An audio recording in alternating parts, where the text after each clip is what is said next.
millions of dollars in treasure. He might find something modern, he might find shipwreck, we don't know until he brings it up. Gold, silver, and more scattered just off our seashore. Some days we come up with some of the most amazing things you'll ever see. Jay Cashmere takes you on the adventure of a lifetime. Monday on the Fox 29 10 o'clock news.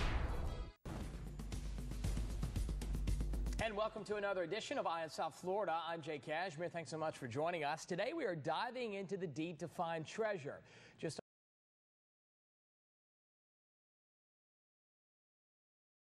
That's how we primarily have dug for the last 20 years. But what I found out is we're going to have to dig deeper than mailboxes can dig. One of the problems with mailboxes, when you're digging a hole, it creates a berm at the edge of the hole. And just for our viewers so they know, a mailbox is sort of an adapter that you place over the boat engine, and it basically directs the thrust downward, which creates a hole. Is that right? It looks like a piece of elbow macaroni that would go over the prop and direct the prop thrust downward. Now you need 3 or 4 anchors. We use fortress anchors because they hold better than any other anchor. And you're saying you go deeper, right? We need to go so deep that we're going to need side sand and use the same type of dredges that they use for dune restoration and beach nourishment. The amazing part of this whole thing is the material we're moving. It's the stuff that's coming off the beaches and dunes anyhow. So we hope to move the sand this year in a manner that could prove that we could actually provide that sand for dune restoration, beach restoration, maybe help keep some condos from washing into the sea. And a good effort you guys are doing. The back side of this thing, and that those are crucifixes. Take a little look at this one right here. And that's it. That's a crucifix, and they're all encrusted. And what's really interesting about these crucifixes is that look at the foot of Jesus.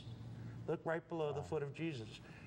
What do you see? A skull and crossbones. You see a skull and crossbones. These are Lazarus crosses, and they used to put evil at the foot of Jesus on the crosses. And every one of these crosses has a skull and crossbones at the foot of it. What are we talking about the value here of this? I think this item's priceless myself. Yes, I could take it apart and probably sell the crosses for $200,000, $300,000, $500,000, $2,000 a piece. But to me, it's worth more keeping it together so that I can show it. Well, absolutely. It's a great educational tool. And how far back are we talking? You're talking about the mid-17th century. Back then, the Spanish were sending these crosses over here to teach the natives about the ways of Jesus. Not really evident. The real work begins afteration and all of that. So it will take me to that point. Once you've realized, okay, I've got a piece of treasure here after you've identified it, what goes through your mind at that point then? Actually, you're actually just you try to be calm about it. You try to just place it in a basket. It goes to the surface, and your time is limited because storms, tides, sand movement, all of these things play into this whole factor. So you try to be cool. You got to be relaxed, and you send it to the surface, and you just keep working. And this is an effort, I think, keep in mind, you have a season, right? The best times to dive are in the summer, or how does that work? Well, there is what's called the dive season where you get more predictable weather from mid-June to the end of September. But I can tell you, some of the best finds we've made were in the dead middle of the winter. Really? Yes, because what's unique about Jupiter is you get days when the wind's blowing hard from the north, but because of the shape of the Florida's coastline, the seas are flat, the water's crystal clear, it's cold, there's no sea lice out there, and you can go in the water and dig a hole, and there's nobody to bother you. There's not a whole lot of boats trying to run over and cut your hoses and cut your anchor lines. And we found a 78-pound ingot with the manifest number struck on it of 820 in the middle of the winter about 15 years ago. Wow. I'm sorry, an acre? No, an 78-pound ingot of silver with possibly 5 pounds of platinum in it. It's currently sitting at the R.A. Gray building in Tallahassee, being protected for the people of Florida. I bet it's being protected, right? The state of Florida took that from us to protect the people of Florida's interest. What's the value of that? I think it's priceless. Right. But here's the real value. It's got the number struck on it of 820. That assumes that there's 819 more somewhere. And wouldn't it be wouldn't it be wonderful if when I dig that deep hole, we get to where we think the rest of the ship is and we find the other 819. That'd be pretty exciting. I think you gentlemen have a mission on your hands right now. Let's talk about this gun here. Now, this came out from the bottom? No. This is an example of a late 17th century, mid to late 17th century flintlock pistol. Most of the weapons we found smallest caliber weapons were shaped in an octagon barrel like this, but they were called arquebuses, and they were lit with a matchlock type mechanism. This has a full flintlock type mechanism. It's not loaded. One of the reasons I have here, we were afraid that you might ask where the rest of the shipwreck was, and I was going to tell you.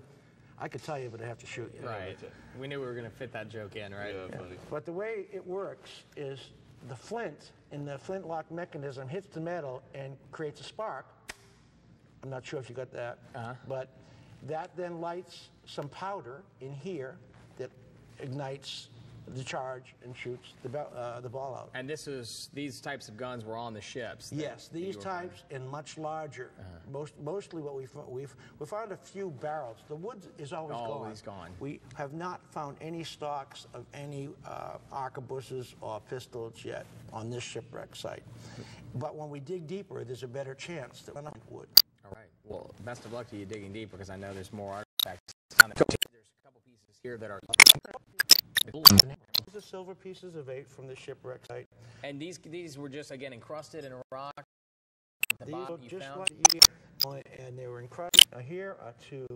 Now these two coins are worth what all those coins are worth. These 2 coins are worth. That's an 8 escudo and a 2 escudo. That 2 escudo is very similar to the one that was found last week.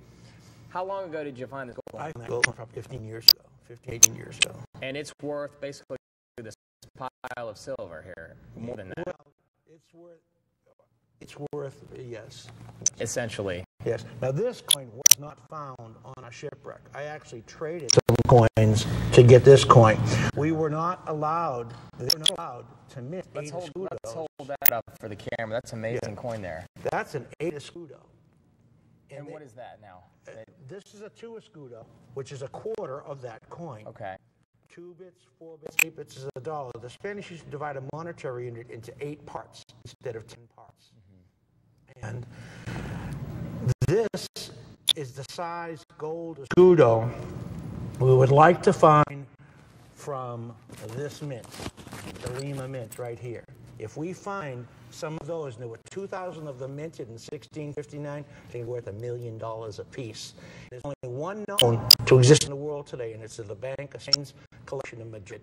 Well, the other one could be right offshore. The other 2,000 could be at the bottom of our shipwreck. The other ones could be right there. And that's what we want to find. Well, that leads me to my next point, Chad. How much more is out there when we're talking about this? Actually, no one knows for sure. But we have a belief that there's a special area that yet to be really worked on. And in that area, we think that this ship is all constant in. Imagine, it's 2 o'clock in the morning. You're the captain. Guy comes to you and says, "Captain, not right, sir." The next thing you know, the top of this half sinks. Stuff sinks. Goes 2 minutes easily. Historical fact. Up there with the money, but the issue of history is really thin. I'm going to bring up your website. Find it. This is treasure.